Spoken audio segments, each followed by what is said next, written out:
en my vrou sê vir my, kan jy dit sien? Luister, my radar scan alles orals in my wêreld om. Dit sy hare op een of ander manier verander en ek het dit nie raak gesien nie. En ons almal weet hoe voel dit, jy wil raak gesien word. Nee, jy wil nie 'n nommer wees nie. Die lekkerste plek om aarde om net soos 'n nommer te voel is by 'n tou in die binnelandse sakekantoor. Wanneer jy daar staan, dan weet jy is toe nou net 'n nommer. Maar ek wil vanaand met jou 'n bietjie daaroor praat en dit is vir my een van die goed wat asemrowend is. In 'n tema oor liefde, dis so groot woord. Ons gebruik hom vir so baie goed en ons sê so gou-gou, so lief het God die wêreld gehad. As jy daai skrifgie sien, dan is ons geneig in hoe ons na hom kyk, om net te dink aan hierdie wêreld en aan sy kosmos. Maar Jesus Christus het vir ons kom wys hoe kyk ons Skepper in die feit dat hy intens, persoonlik belang gestel het en persoonlik betrokke geraak het by mense. Ek gaan vanaand vir jou 'n bietjie wys in die storie van Jesus en in die storie van ons kerk, hoe dat die Here vir ons hierdie bril opsit, sodat ons mense kan raak sien vir hulle individuele waarde. Dis 'n verskriklike groot droom vir ons, dat jy so na ons stad sal kyk, en dat jy ook sal reageer op Jesus se groot gebod wat hy vir ons dan nou gegee het. Hy sê, net soos ek julle lief gehad het, so moet julle mekaar lief hê. Die eerste tree van Jesus se liefde is dat hy mense raak gesien het.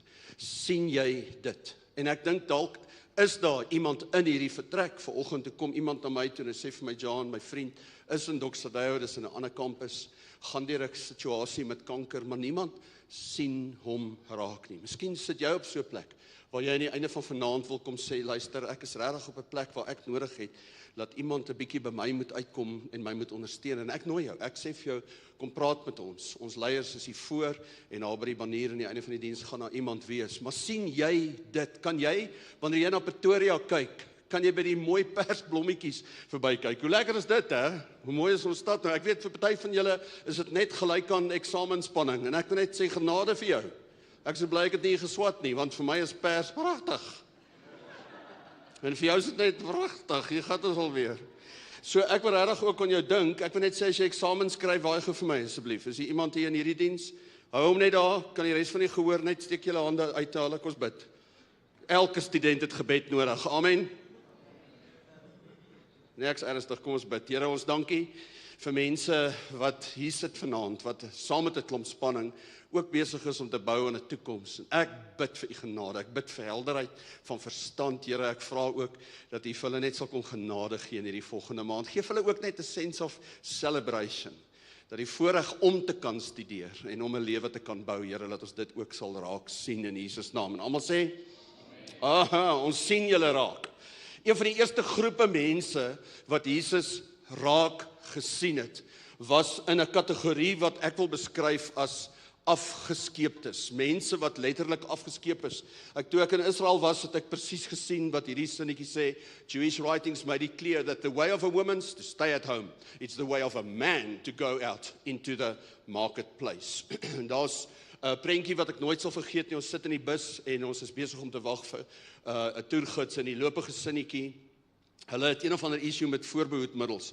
So die algemene gesinnetjie het 'n pa wat deur voorloop en 'n ma wat strompel hier agter. Ek dink ek het 4 kinders getel, so het ek ophou tel op 'n stadium.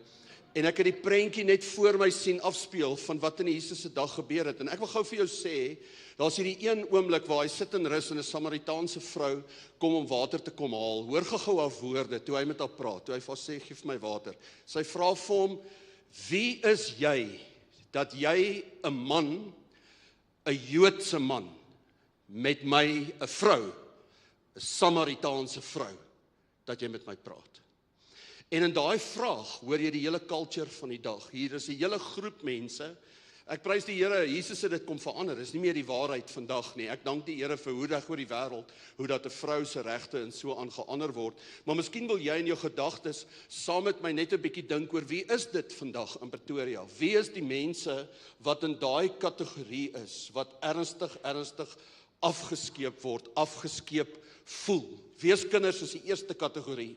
En ek is so opgewonde, want hier is so baie van ons mense betrokke. Weet jy dat daar oor 100 kinders in Doksadei kinderhuise is? Weet jy dat mense op die bestuur van Jacaranda kinderhuis, Bramley kinderhuis, dat hulle in ons kerk is, dat daar sulke wonderlike goed gebeur.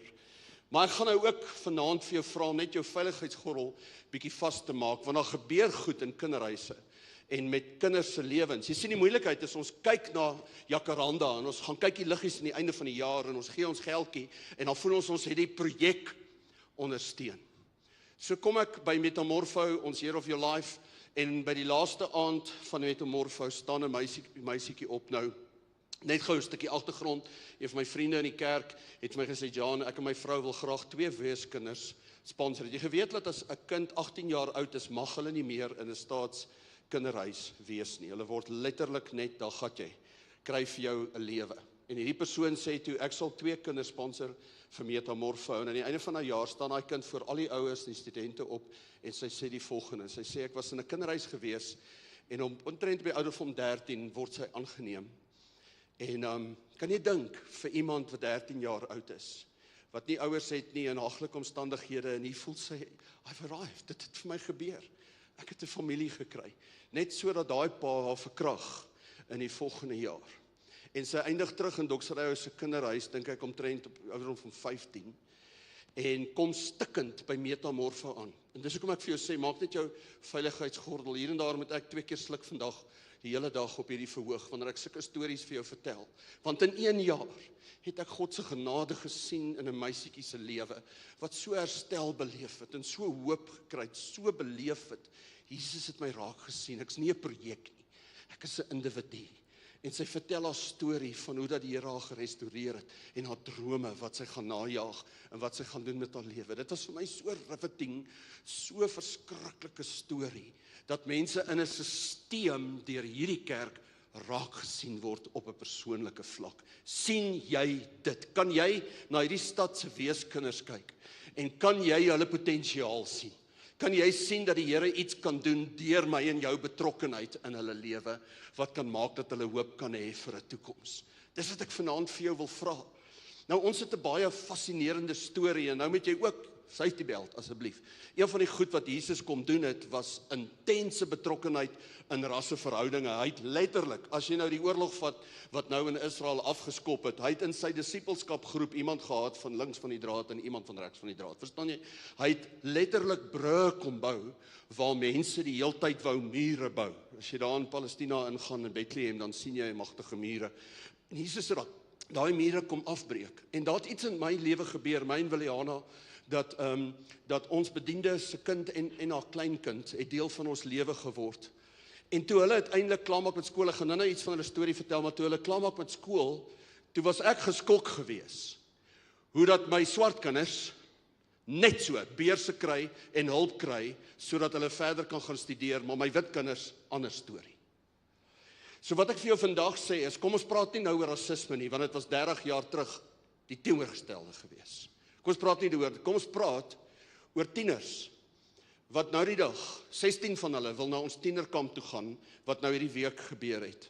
Ons fusion kamp het gebeur by Zwartkloof, dis net daar buitekant Bella, en die eiendom behoort eintlik aan een van my vriende. Ek het juist deur Metamorfo sy kind en hom toe nou leer ken en so aan. Jan bel my en hy sê vir my hierdie week, hy sê, Jan, die tweede grootste kamp in die geskiedenis van Zwartkloof het hierdie week gebeur, met Doksadei 650 mense wat op daai kamp was. Maar daar was 16 van hulle, wie se ouers, wit kinders, wie se ouers dit nie kon bekostig om hulle kind op daai kamp te stuur nie. En AJ het op hierdie verhoog gestaan, 2 Sondae, 3 Sondae terug, by die eerste oggenddiens, en gesê, ouens, as daar enige iemand is wat wil betrokke raak. Ek moes na die eerste diens vir AJ sê, jy vra nie nog vir geld in die tweede diens nie. Want ons het meer geld gekry, meer mense wat gesê het, ek sal help, as wat nood gehad het op daai stadium. Dis hierdie kerk. Dis hierdie kerk wat sê, ek sien die potensiaal raak, van maak nie saak wat jou rasse agtergrond is nie, ek sien die potensiaal, wat as jou ouers dit nie vir jou kan gee nie, dan is ek bereid om betrokke te raak, en te kyk of ek dit vir jou kan gee. Die kategorie van afgeskeeptes, wie is dit? Is dit dalk jy? Sit jy dalk vandag hier? En jy weet, as niemand dit vir jou uitkyk nie. En ek wil vir jou vandag sê, hierdie gemeente is nie perfek nie, maar die Here het iets kom doen in mense se harte in hierdie kerk, wat sê ek is bereid om dit te doen. Nou, party van julle sit hierso, en jy sê vir my, John, ja, dis wonderlik, jy praat nou van 'n topsakeman, wat dit kan bekostig. Jy weet, om R120,000 uit te pak vir iemand, wat 2 kinders, wat metamorfo wil doen. Wat kan ek doen? Ek sit op ons liewe pers radiostasie en luister na die dag na 'n interview, as jy nie geweet het nie, Jacaranda, okay? So, ek weet in die tweede diens vang hulle nie altyd my grappies nie, so ek moet dit net seker maak. 'n Meisie wat 'n student is op hierdie universiteit, het 3 van haar vriendinne bymekaar gekry en gesê, hulle kom agter dat daar baie mense is, wat nie weet hoe om aansoek te doen of vir studies nie, en nie weet hoe om aansoek te doen vir 'n beurs nie. Dis al wat hulle gedoen het. En ek luister na 'n tikkies student, saam met haar vriendinne, wat 'n organisasie begin het, wat begin versprei in hierdie land, wat op daai stadium al oor 100 mense gehelp het, om hier verder te kan studeer. Jy kan nie hier sit en vir my sê, ek het nog nie resources nie. Want die Here se kreatiwiteit binne in jou, en die vermoë wat hy in jou gesit het, as jy dit net kan, as jy hulle kan sien, as die compassion van Jesus wat die nood van mense raak sien, as dit jou beweeg, when you're moved with compassion. So baie keer sal die Bybel Jesus so beskryf, he was moved. Die woord compassion beteken medelee, dis letterlik dat hy seer gekry het vir die seer van ander mense. Dit was die ding wat hom beweeg het. Ek weet nie van jou nie, maar ek wil in so 'n kerk wees. En ek is in so 'n kerk. En as jy nie geweet het nie, ek vertel jou sommer vanaand. Okay, afgeskeeptes. Die tweede groep, daar's meer groepe, maar ek gaan net by 4 'n draai maak. Die tweede groep is dan nou minder bevoorregtes. Nou dat ek net gou, ek wil net sê, my vrou het 50 geword verlede maand, en toe het iemand in ons kerk wat 'n yacht besit in Kroatië, het hulle ons bederf vir my vrou se 50ste. En nou ry jy daar op 'n multimiljoen-rand yacht, en toe sien ek, nee, ons is minder bevoorregtes. Daar's ander mense met woonstelblokke, wat 6 verdieping woonstelblokke wat daar ronddryf, jy weet. Maar ek wil gou vir jou wys, Jesus, een van die groot goed wat in sy lewe gebeur, hy's in die woestyn in, die Bybel sê, hy's deur die Heilige Gees in die woestyn ingelei. En dan skryf die skrywers, sy disippels wat skryf, hulle sê, hy het teruggekom vol van die krag van die Heilige Gees. Die eerste ding wat hy doen is, hy gaan in 'n sinagoge in, hy sê, bring vir my 'n boekrol, en hy maak Jesaja oop. Die eerste sin, wat uit die mond van God kom, nadat hy voel dat God hom geroep het, God het hom bemagtig. Die Gees van die Here, Here, is op my. En die eerste mense wat ek raak sien, is die armes. Ek gaan vir hulle goeie nuus bring. En ek wil jou so 'n storie vertel vandag. Ek in Williana kon nie eers bekostig op daai stadium, ons was net so 3 jaar getroud, ons kan nie 'n bediende bekostig nie. Selina het by ons gebly, gratis, ons het 'n deal gehad, sy bly in hierdie lelike ou bediende huisie, en in Kinderpark, het niks daar, is vreeslik mooi nie. En ek kan praat, ek het 8 jaar daar gebly, en ons het daar 1 dag 'n week, kon ons haar betaal. Jy kan nie glo nie, haar kind in graad 11, was in Rhodes High gewees, en sy raak swanger, in graad 11. Dink oor die omstandighede, dink oor iemand wat peanuts verdien, wat probeer om haar kind deur die skool te sit, en hier kom Naledi. Party van julle ken van Naledi, en sy, haar ouma is ons bediende, tot vandag toe nog, dis seker, ek weet nie, 26 jaar later. En die hartseer van die storie is, dat Naledi se mamma het die pad byster geraak na skool. Sy het alweer 'n verwoesting gewees vir dekades. Die Here het actually vir Naledi gebruik om daai vrou se lewe weer te red. Haar lewe het verander onlangs, en dit het deur haar kind gebeur. Maar hier kom Naledi, en sy word deel van ons lewe.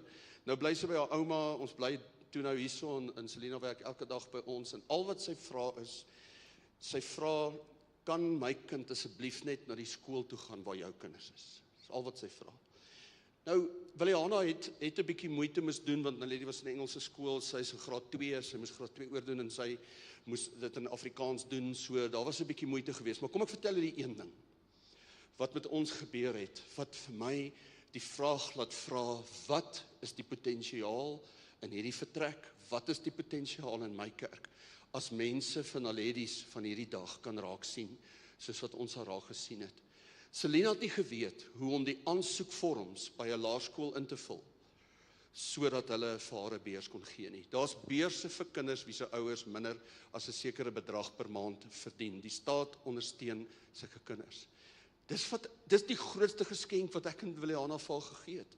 Die tweede grootste geskenk, ek praat hierdie week met iemand, 2 weke terug, wat op die bestuur van Jacaranda Kinderhuis is. Hy sê vir my, John, die mense gooi geld, daar kom baie geld, want ons word soos 'n projek behandel. Hy sê, maar daai kinders het iemand nodig, soos wat julle van Naledi gevat het en die lang pad met haar geloop het. En net met haar gesit het op 'n gereelde basis en van jaar na jaar deur die ding gegaan het, totdat sy 'n beurs gekry het om 'n BA law te gaan swat en volgende jaar is dit LLB. Jy sien die potensiaal van iemand wat 'n hele geskiedenis van armoede breek, oor dat iemand bereid was om net langs haar in te kom en 'n pad saam met haar te stap. Minder bevoorregd is. En ek wil jou 'n storie vertel. Wat gebeur op die stadium is hierdie storie regtig besig om iets te doen in ons kerk, veral in ons aandgehoor, met die naam Lifting Dreams. Dis 'n bediening wat in Soweto aan die gang was, van julle ouens het daar betrokke geraak, en toe uiteindelik gesê, miskien kan ons, ek het gevra, kan ons nie net in een van die areas nader aan Pretoria, en ons het 'n vennootskap met 'n pastoor in Mamelodi, en ons het uiteindelik ons daar saam met Abel, sy van 'n Zuma. Maar wanneer hy homself voorstel, dan sê hy gewoonlik 2 goed. Hy sê, ek is nie een van daai Zumas nie, en ek is net getroud met 1 vrou. So dis die 2 maniere hoe Abel homself voorstel.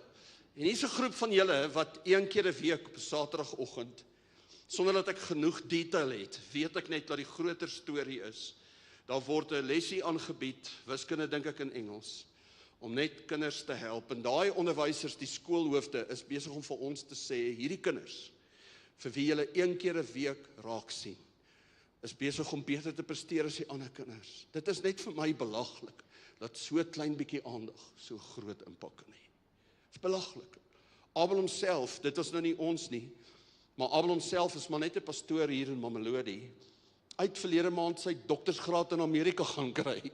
Iemand het hom raak gesien, en gesê, ek gaan jou help om in te skryf, en kyk, ouens, sien jy die potensiaal van die Naledies? Sien jy die potensiaal van 'n kind wat met wiskunde sukkel? Sien jy die potensiaal van 'n pastoor aan die ander kant van die dorp, wat as een van ons net genoeg belangstel?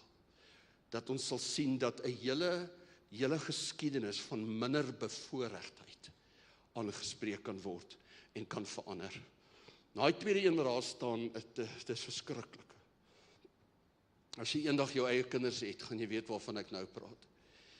Baie mammas in ons stad, wanneer hulle 'n baba kry, het hulle nie geld om daai kind te versorg nie. En hier het 'n groep vroue gesê, en Radiance, ons bediening na jong meisies toe hier by die kerk, het gesê, ons gaan daai projek vat. En dis vir my fenomenaal. Ek meen, daai rekening is altyd vol. Daar's altyd geld om uitreike te doen, en 1 keer 'n maand ongeveer, dan word daar net 'n bietjie basiese benodigdhede, omtrent vir die eerste maand, word dan na 'n staatshospitaal toe gegaan, en as 'n mamma 'n babietjie gekry het, luister, hier's net vir jou genoeg doeke, en hier's vir jou melk, en net die basics wat jy nodig het. Die organisasie saam met wie ons werk, sê dat 40% meer van daai mammas hou hulle kinders, as gevolg van daai geskenk. Come on, it breaks my heart, dat dit so min vat. En ek wil vanaand hier staan, en ek wil aan die een kant, wil ek sê, Jesus, leer ons asseblief, om mense so persoonlik raak te sien, soos wat U dit doen.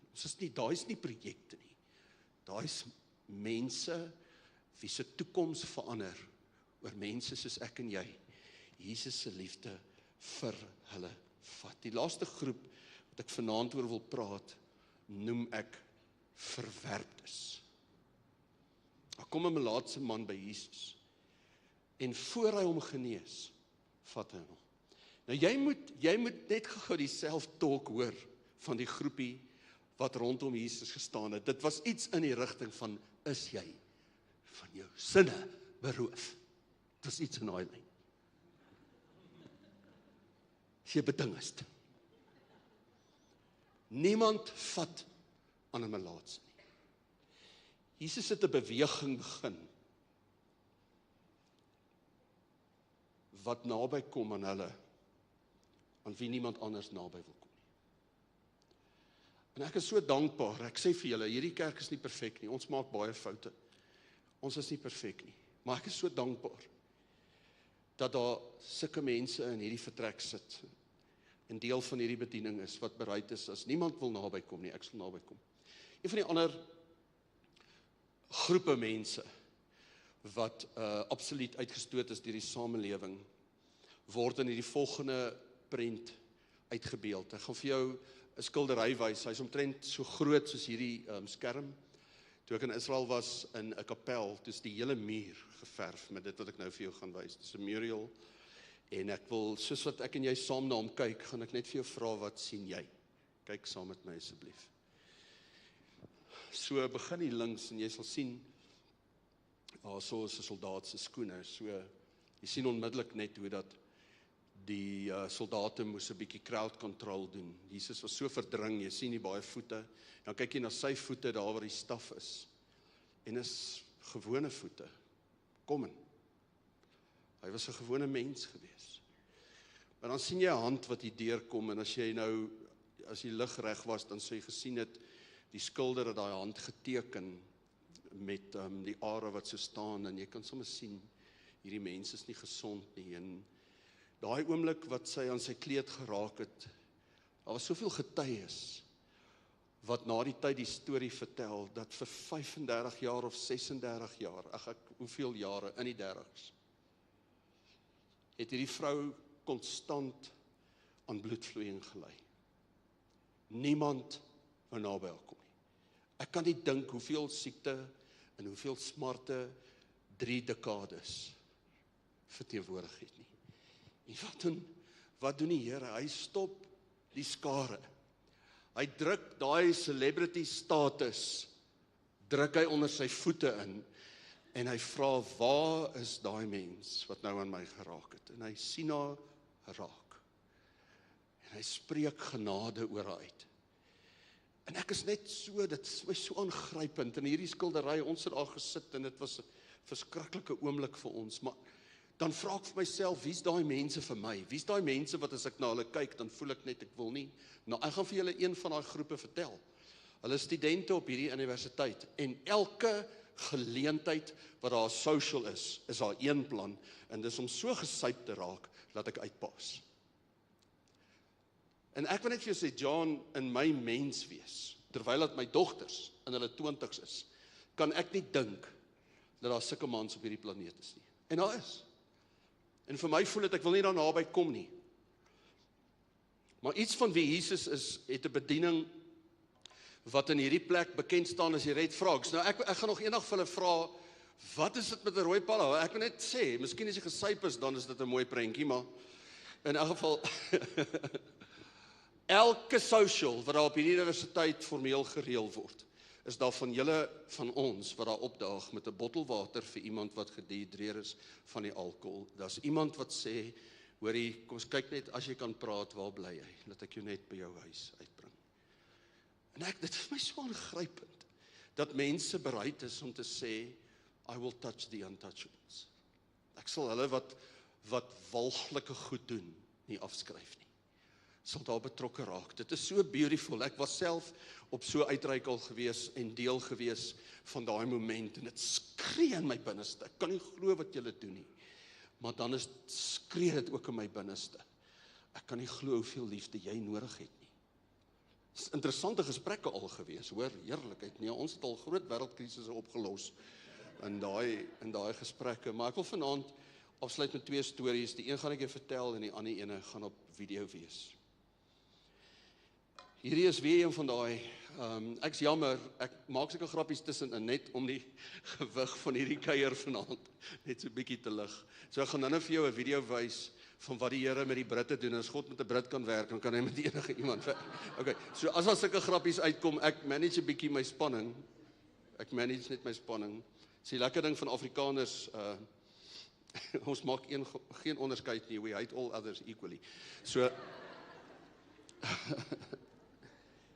Pop-up is 'n bediening wat mense wat deur die ekonomie verwerp is. Dis volwassenes, Het jy geweet dat wanneer iemand by pop-up, dit staan vir persoon opheffingsprojek, People Upliftment Project. Het jy geweet dat wanneer iemand by ons aankom, dan toets ons hulle vir geletterdheid.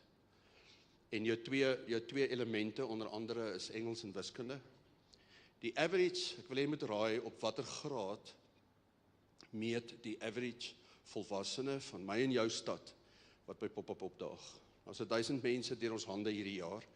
Die gemiddelde vlak waarop hulle meet is graad 7. Jy kan nie in die ekonomie funksioneer as jou geletterdheidsvlak. En ons doen hulle met bied, is die naam van die proses om mense dan eers te help met geletterdheid. Maar hier's nou wat ons doen. Wat ons dan doen is ons het 'n 3 weke intensief wat ons lewensoriëntering, ons life skill program noem. En dit kos R3000 vir een persoon om daar deur te gaan. R3000. En hier kom Skryf 'n vrouebrief, wat ek 'n maand terug by Emil gekry het. Emil is ook hier in Doksrye Brooklyn, Jani, wat deel van die leierskap van Pop-up is. En Emil stuur vir ons die brief op ons een WhatsApp groep. Hoor wat sê hierdie meisiekind, sy is 21. Sy sê vir 3 jaar, vandat ek 18 is, probeer ek om swanger te raak, sodat ek 'n man kan kry. Jy moet nou onthou wat hier aan die gang is, want sy dink as sy 'n man kry, dan kry sy weer toekoms. Sy is 21, ouens. Haar ma het haar na elke toordokter toe gevat en na elke ding wat hulle kon aandink. Toe kom sy by Pop-up aan. En daai vrou skryf in daai brief hoe dat sy hier op hierdie plek, toe Jesus haar raak sien. By the way, dis die plek waar die meeste mense tot bekering kom in hierdie stad, is binne in Pop-up. Toe sy Jesus ontdek en sy haar waarde begin ontdek. Toe besef sy, ek het nie 'n man nodig. Ek het nie dit nodig wat my hele kultuur van my verwag. Ek weet nie van jou nie, maar ek het dogters. My hart breek as ek dink dat iemand op so desperate plek moet wees. Dat dit jou lewenswaarde bepaal. En sy skryf en sy vertel hoe dat die Here haar lewe verander het. En sy skryf die brief, ek weet nie hoeveel maande later nie, waarskynlik 'n rukkie later, want toe is sy swanger en sy het 'n man. En ek sê half nee, Here, soms jy maar daai deel uit, maar die feit is hier's 'n meisietjie wat ekonomies deur die samelewing nie geleenthede gehad het nie. En die Here gebruik mense soos ek en jy. Een van ons het daai R3000 gegee. 'n ander een van ons is in daai life skill program. 'n ander een het gesê, ek weet jy het nie geld om te travel na Pop-up toe en terug nie, ek gaan net jou taxi geldjies vir jou betaal. 'n ander een het gesê, jy kan nie kursus bywoon en nie kos kry nie, ek gaan jou daarmee help. Verstaan jy wat ek vir jou sê? Dis mense soos ek en jy wat kulturele slawerny vernietig en verander en nuwe lewe in mense inblaas. En so 'n storie het in Londen gebeur. Paul Piekhuiver, een van ons pastore daar, het iemand gaan help. Hulle het na sy woonstel goed gegaan, net om die ou se woonstel te help skoonmaak. Hulle het iets agtergekom wat 'n nood is, en hulle het gesê, okay, ons kan nie alles doen nie, maar kom ons doen wat ons wel kan doen. En ek dink nie jy gaan glo wat jy nou sien, en ek wil net weer sê, as die Here dit in Londen kan doen, dan kan dit enige plek gebeur. Kom ons kyk die video.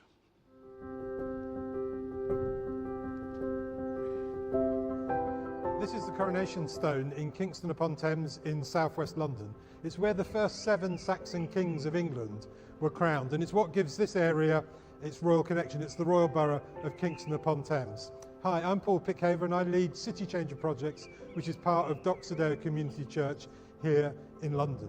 Last year when the Queen died, a number of people wrote cards and gave gifts to the royal family in memory of the Queen. And King Charles III decided to give all those gifts, together with his own donation, to one UK charity. He gave it to the Fuel Bank Foundation.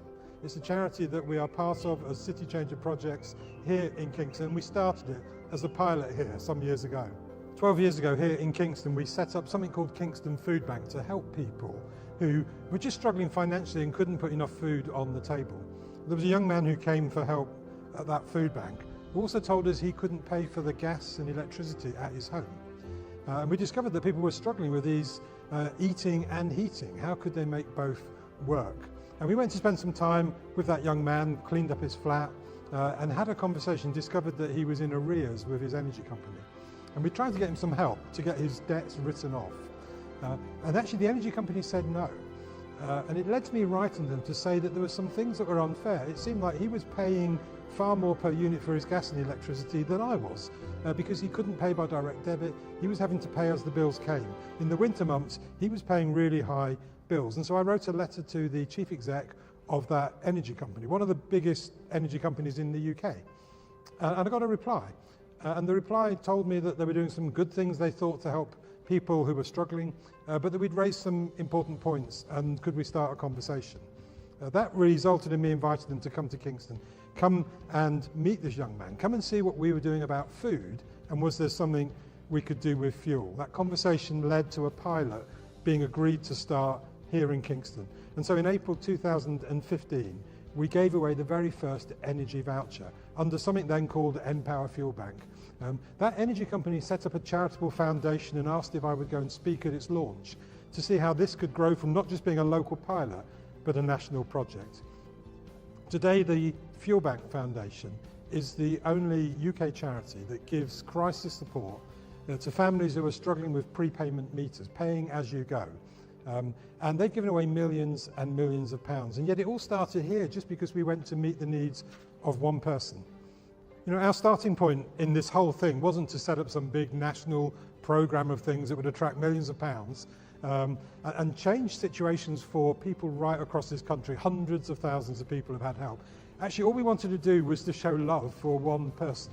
Actually, to go and help someone clear their flat. Actually, the outcome I'd have wanted really was just to have that one person's 600 bill debt written off.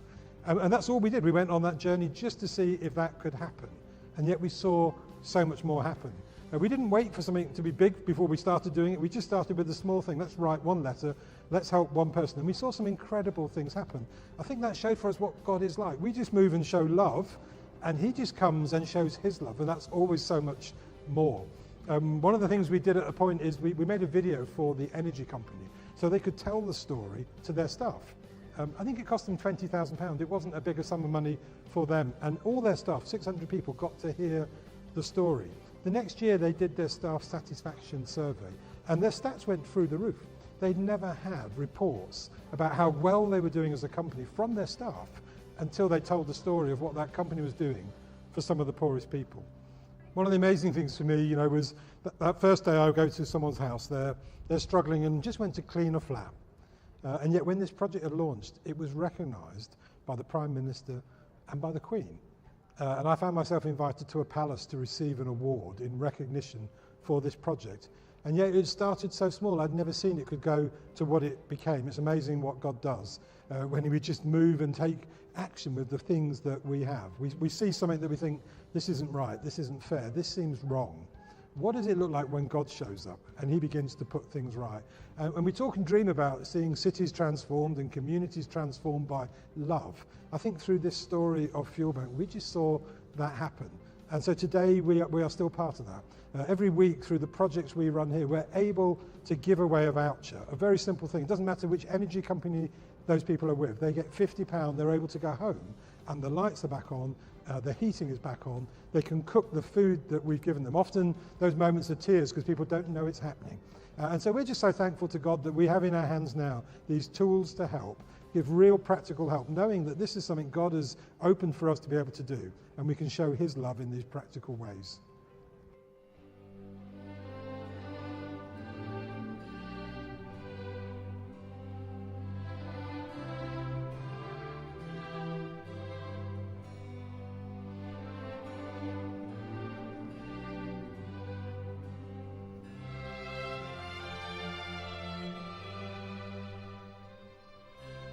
Mr. Paul Pickhaver for services to the food bank and to the community in Kingston upon Thames.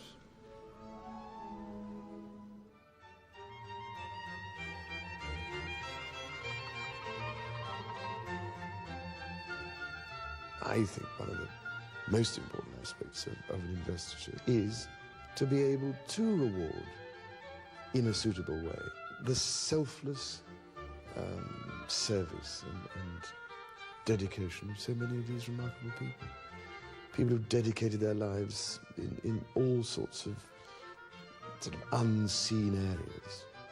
I'm aware, only too aware, that for the vast majority of people who come to investigate is a very important moment in their lives, when they've been given an honour and a reward and a thank you for all the marvellous things they've done. Wow. Sê dit maar. Wow. Ek wonder net wat is die potensiaal van dit wat wel kan gebeur deur gewone mense soos ons. As jy lus het om 'n bietjie van die detail waaroor hy gepraat het te gaan lees, dan kyk jy net op ons webblad is daar 'n drop-down menu wat sê liefde projekte. En dan kan jy die inligting alles daar kry. As hierdie song wat geskryf is 'n ruk terug, wat so ongelooflike gebed vir my geword het. En sy woorde sê, I speak Jesus. I speak Jesus over every part of our city, over my family. I speak Jesus. En ek wil jou vir die volgende paar minute nooi om dit saam met my te doen. As daar iemand vanaand hier is, wat sê, ek het nodig dat julle dit vir my moet doen. By the way, John sê nou vir jou, ek het 'n paar keer in my lewe al op 'n plek gekom waar dit vir my gevoel het, die lewe vra nou meer as wat ek op my eie kan handle. En ek het na mense toe gegaan. As jy vanaand so 'n persoon is, kom sit hier op die voorste ry. En ons leiers gaan, of nou in die liedjie of na die tyd, gaan ons leiers gereed wees. Ons young adult leiers, om saam met jou net te bid, net saam met jou te staan. En saam met jou te sê, we speak Jesus into your situation. Kom ons staan op ons voete vir 'n gebed, voordat ons hierdie song gaan as 'n gebed saam sing. Here, my binneste is vanaand teer, oor ek so bewus is van die smarte waardeur mense gaan. En as daar dalk iemand in hierdie vertrek is, wat vanaand nodig het om net te hoor hoe die Here sê, ek sien jou. Ek bid dat hulle die moed sal hê om net uit te reik en ons 'n kans te gee, om hulle net vas te hou en saam met hulle te bid en miskien 'n paar tree saam te loop. Maar dan bid ek nou, Jesus, dat U 'n nuwe bril op elke een van ons se koppe kom sit. Dat ons nie meer na hierdie stad net kyk aan die donker kant nie, maar dat ons die mooi, die beauty van mense se lewens sal raak sien. En die fantastiese geleentheid wat ons het om lewe te kan fasiliteer. Dat U deur ons, U liefde na ons stad toe kan vat. Ek bid, Here, dat ons as 'n gemeente hierdie week, volgende maand, hierdie komende jaar, dat ons 'n nuwe momentum gaan sien van Jesus se liefde wat deur ons by mense in hierdie stad uitkom. Dankie, Jesus. I speak Jesus. Sing dit saam met ons.